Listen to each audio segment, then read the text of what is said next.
Schenecker's murder case just going to the jury minutes ago. Both sides making their final pleas today, trying to prove whether or not the Tampa mother was in her right mind when she murdered her two children. Our Carson Chambers has been following this trial since the beginning.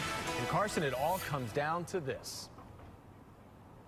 It sure does, and the jury has only been deliberating for about 15 minutes now. You can watch us on ABC Action News now. The jurors heard very different stories today.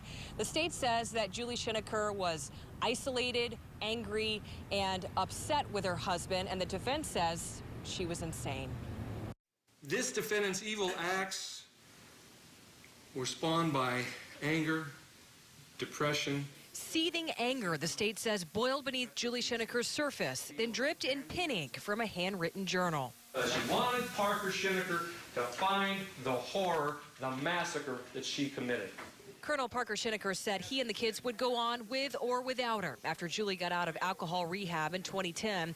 So prosecutors assert the Tampa Palms mom made an evil plan to take her own life and her kids. But I sensed divorce was inevitable. But I can't live alone. Prosecutor Jay Pruner laid out that .38 revolver they say she bought with deception.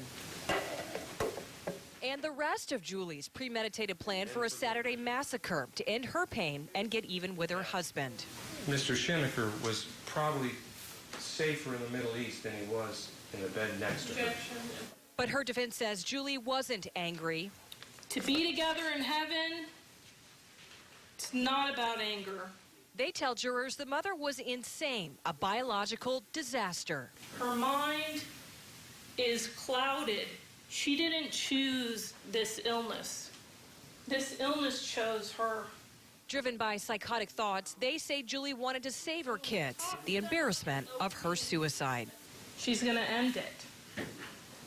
And she's going to be together with her children, with her babies, that she says in heaven. And right now, the jury in the Julie Schenecker case is deliberating. It has been for about 18 minutes now. We are told by court administrators that the judge will allow them to deliberate until about 6:30. At that time, he says he will cut them off unless he says they are very close to a verdict.